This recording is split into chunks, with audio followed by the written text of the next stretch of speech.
How was up, y'all? It's poppin'. It's D. About to react to this vid by Maddie Balls. This is memes turn musicians. It's crazy how if you go viral enough, you can start a music career. Like, what is the correlation?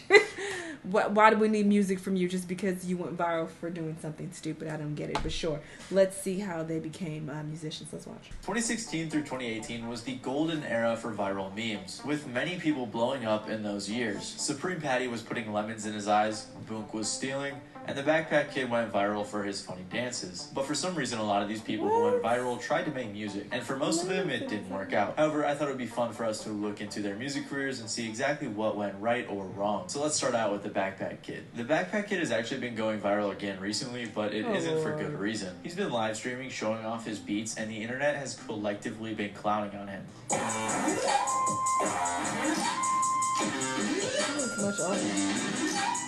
That's what happened.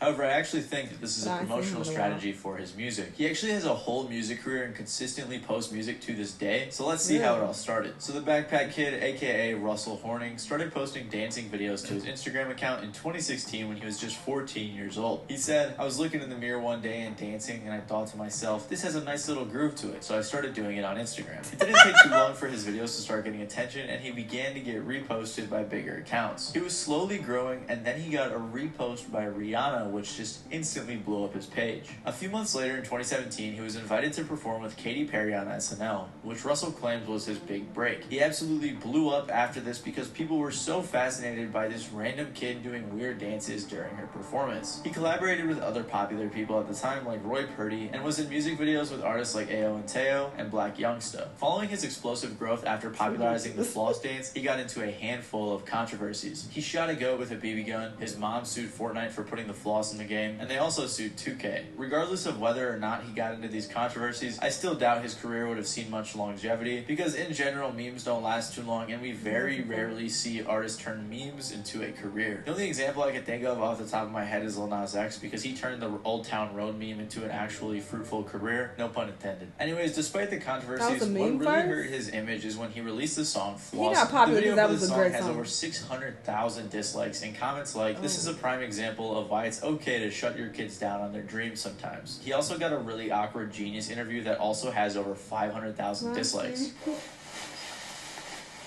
Oh my god. This noisy ass code. Oh, stop. He's slow. With comments like, "I feel bad for whoever filmed and edited this Genius interview," it was obvious people were over the Backpack Kid. But despite all the hate, he released 4 more songs in an EP, but none of it was successful. To put it bluntly, everybody hated his music, and it's likely that because of this response, he stopped posting songs. He took a break from releasing music for a few years, and in that time frame, he was posting videos to his Instagram and regularly uploading things to YouTube. He posted tons of random videos like gaming videos, skits, vlogs, and as we all know, beat-making videos. Russell started posting him making beats and live streaming the process, which like I mentioned earlier, went viral. Tons of people on TikTok were reposting clips from his streams making fun of his beats because they were quite ridiculous, and he began getting the most attention he has seen in years. Russell's clearly playing into it though, as he's posting these memes all over his page as well, and he's actually not bad at piano.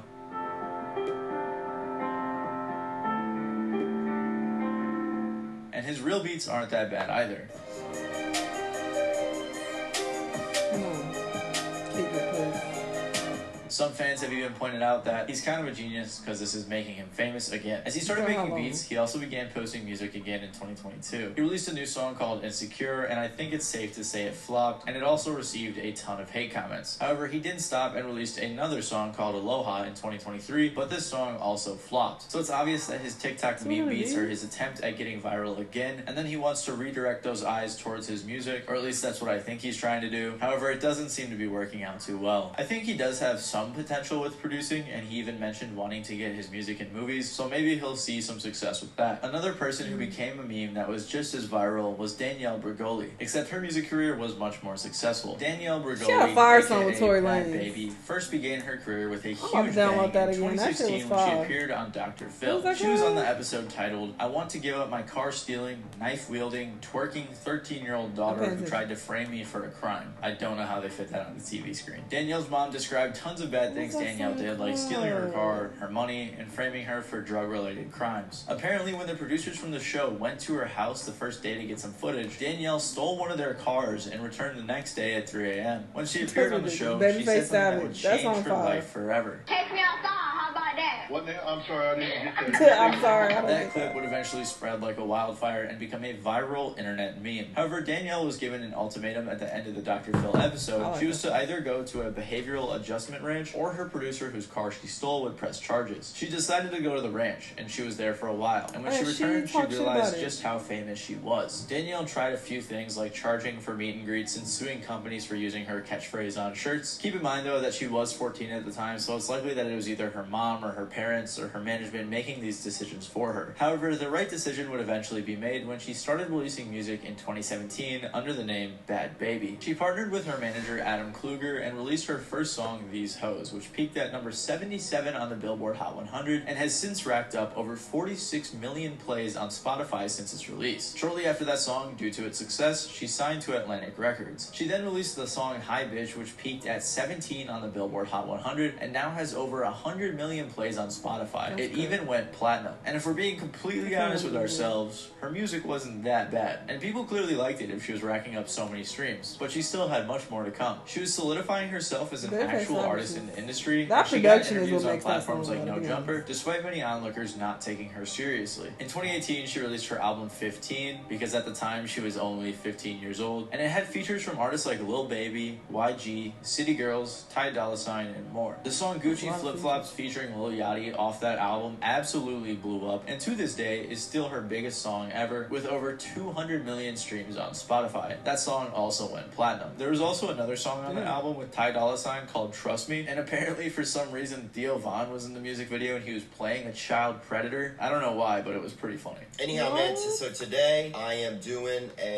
I'm playing a straight up pervert in a video with the Cash Me Outside girl, Danielle Bergoli. That's weird, It's a little guys. alarming when people look at you and be like, oh, that guy could be a pervert. Regardless, I'd say her music career peaked in 2018, but Bhad Bhabie didn't stop. She continued releasing music and went on tour. She released songs like Bestie with Kodak Black, Spaz with YBN Namir, and Get Like Me with NLE Choppa. Every song she released was racking in millions of streams, and it seemed like she had a genuine fan base, unlike anyone else on this list. However, her releases slowed down, and since 2019, she has only released 6 songs. There's a variety of reasons for why her releases could have slowed down. One reason is because in 2021, she parted ways with Atlantic Records, but the more likely reason is because in April of 2021, shortly after turning 18, she launched an OnlyFans, which apparently made her $1 million in just 6 hours. She even said she could retire if she wanted to after creating her OnlyFans, so it's likely because of how much money she has, she doesn't really feel the need to make music. Throughout her career, she's also had various controversies, but those didn't really affect her career that much, and I think it's safe to say that she's the only person on this list that has a successful music career. Danielle said, "I never wanted to be famous. I wasn't working my ass off all night trying to make a name for myself. I was handed it. And instead of being an embarrassment and a joke for the rest of my life, I became something successful." However, many other people on this list were working hard to blow up, including John Gabbana. John Gabbana, previously known as Boonk, was going viral in 2017 for posting videos to his Instagram of him basically just stealing stuff.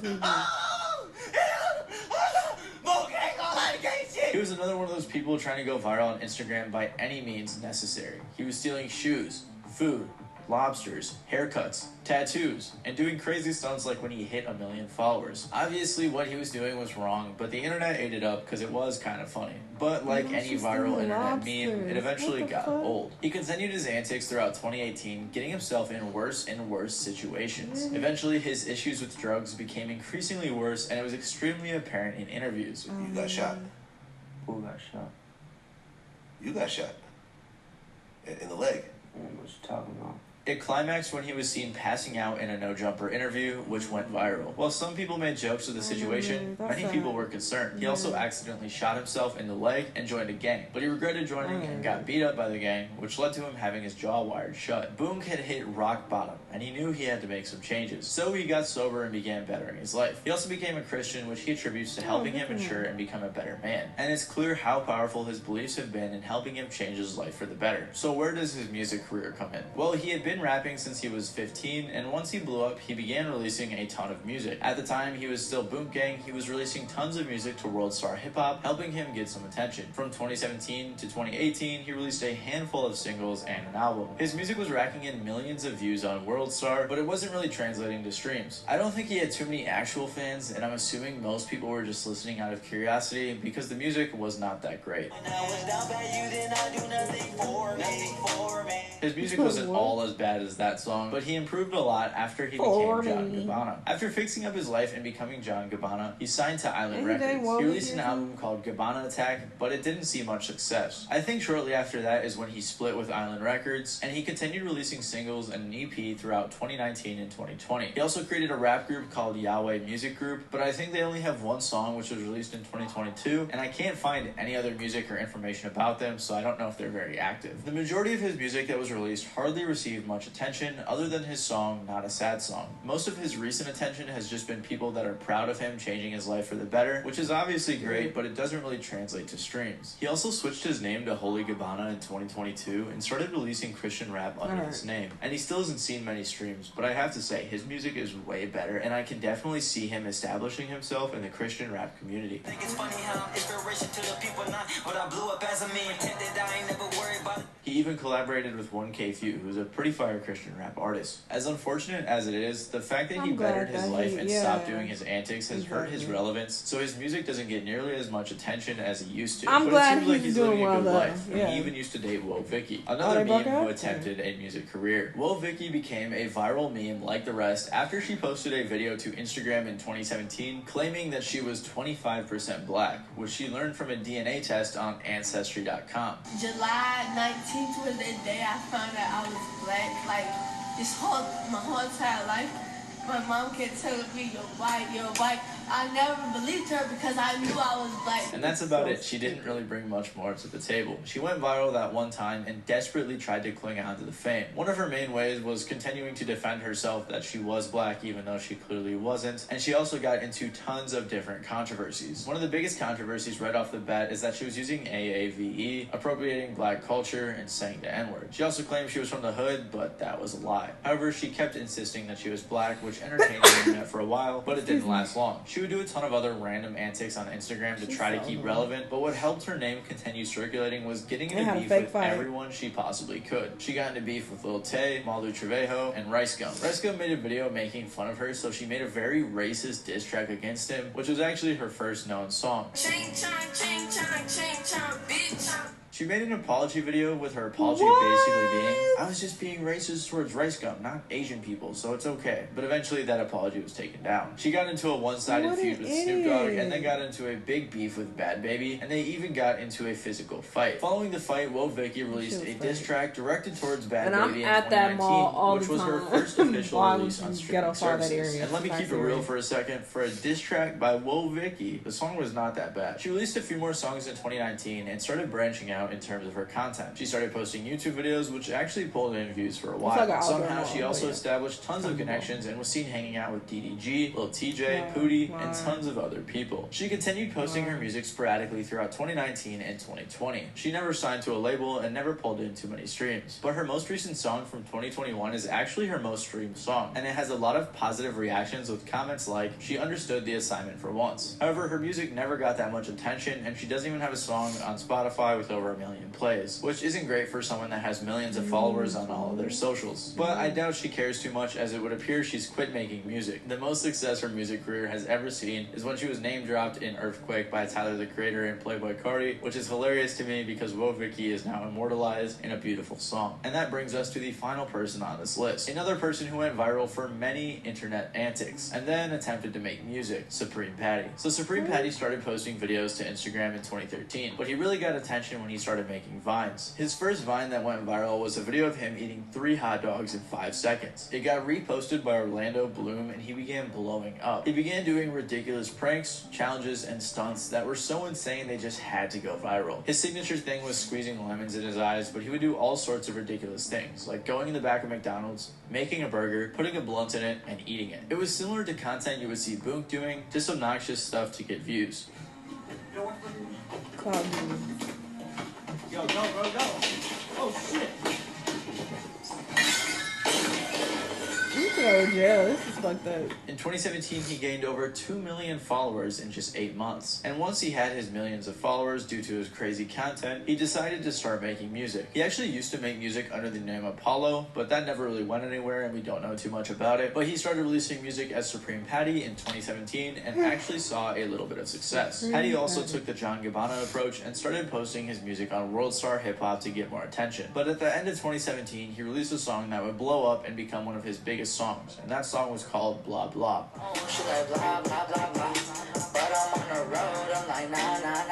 I'd say that his music was very mediocre, but it was a trendy sound at the time and his fans liked it. Patty also signed to a record label at some point in his music career. He continued releasing a bunch of singles throughout 2018 and then somehow got a feature from YNW Melly on the song Just Woke Up. That may sound pretty surprising, but Patty was extremely popular at the time and was hanging around people like Juice WRLD, Moke Perp, and NLE Choppa. People were very surprised that Patty made a good song with this audio on the back is from Death Note. I thought it was going to be trash, but good shit, Supreme Patty. But if we're keeping it real, like I like to do, YNW Melly for sure carried that song. He released a couple more songs in 2019, and then he just stopped. He said that the reason he wasn't able to release music is because he was in a bad deal with his record label, and I couldn't find what label he was with or any information about the deal, but that's what he said online. However, he returned to music in 2022 with 2 more songs that never really got any attention. So it seems like a bad record deal could have had a hand in the downfall of his music career, but it didn't help that 1, he didn't make great music in the first place, and 2, he was falling off as an influencer anyways. Nowadays, he still posts content on Instagram and TikTok, but it typically revolves around giveaways, and he doesn't get nearly as much attention as he used to. So if there's any lesson to be learned from this video, if you randomly happen to get internet famous, make sure you hire a really good team like Bhad Bhabie did so you can properly capitalize on it. Other than that, thank you guys for... Yeah, Bhad Bhabie hands down was the smartest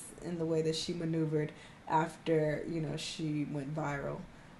Whether you love her or hate her, she set herself up for life. She making, really good money on her OnlyFans or whatever the case. And, she had a really successful career. Well, successful compared to these other people for sure. No, she had platinum songs, he said. So that's considered successful. And like I said, that one song that I just downloaded again with Tori, fire. But again, the production, it really carries. The production, I feel like, really makes that song good. But yeah, this was an interesting vid. Y'all let me know what y'all think. Let me know what other videos you want to watch, and I'll see y'all in the next one. Bye!